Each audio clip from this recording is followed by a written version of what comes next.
Today we're talking about commercial real estate cold emails, 7 tips to success, brought to you by Brandy Quick, owner of Calico Marketing. When your cold call game is showing minimal results, try adding cold emailing into the equation. Cold calling a prospect after a brief email introduction may yield better results than using cold calling alone. Emails are the most effective forms of marketing.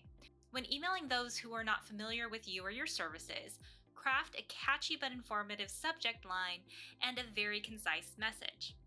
Cold emails will be the introduction to you and your business, so having a clean, simple design and easy readability pays off and brings in leads. Readers don't want to be overwhelmed with text and images, so just get to the point with some beneficial information. Here are 7 tips to up your cold email game. Number 1, subject line. You'll be able to tell if your subject line is good or not by the open rates.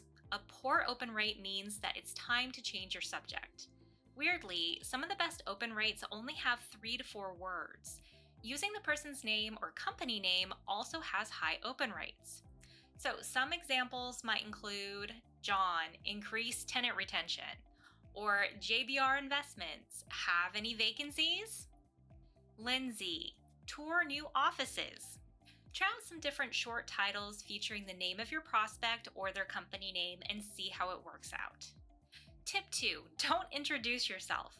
I hit the delete button the moment I see my name is Joe and I own an SEO firm.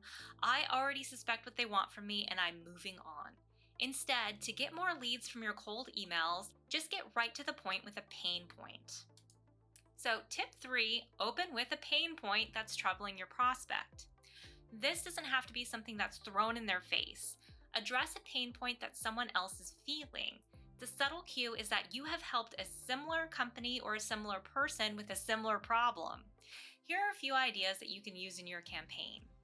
I came across your building name or company name while working on reducing office vacancies with another client. I noticed your building name, or company name while touring retail space with a client of mine who's looking for higher traffic areas. I found your building name, or company name while working on a multifamily investment portfolio with a new client. Tip 4, I know you. This is where you'll mention that you're aware of their needs because the needs are similar to another client. Here are a few templates that you can use in your outreach. Hi, it seems that your building name or company name shares some similarities with a few of our clients.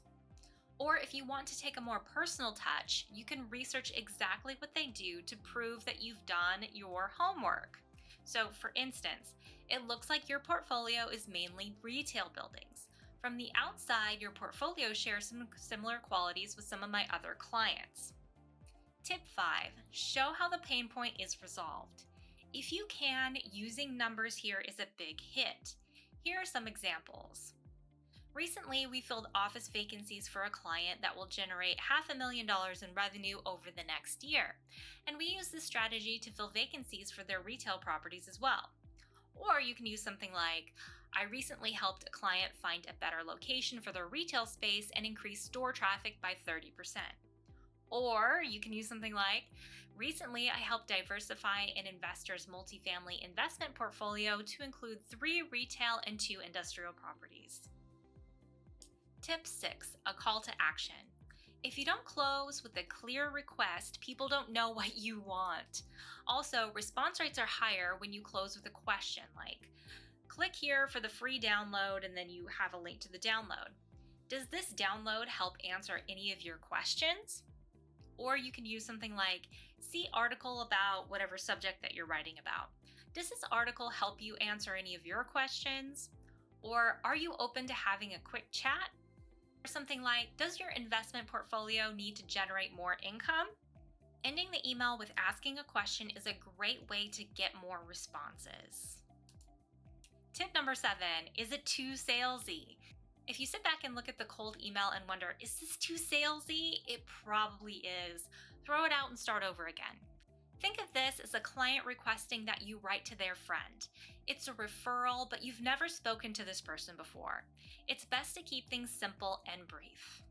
If you're ready to start working on your sales funnel, the first step is getting a website. It's easier to scale with landing pages and integrations if you're working on cold leads. Anyone can create a pretty website, slap buttons on it, and claim it's lead gen. I'm the only one offering the Sales Funnel Masterclasses to give you strategies on how to drive traffic to your website, create lead magnets at work, and nurture your leads so you can bring in more sales. Without a sales funnel, you won't get long lasting results, period. If you're nodding along, let's get started. I'm out to take the broke out of commercial real estate brokerage. I want to start with you. Are you ready? Check out the links in the notes below this video to get started today. As always, thank you so much for watching this video. If you liked it, give me a like. If you'd like to hear more, subscribe and get a notification every time I make a new one. Thanks again for watching, and I'll see you in the next video.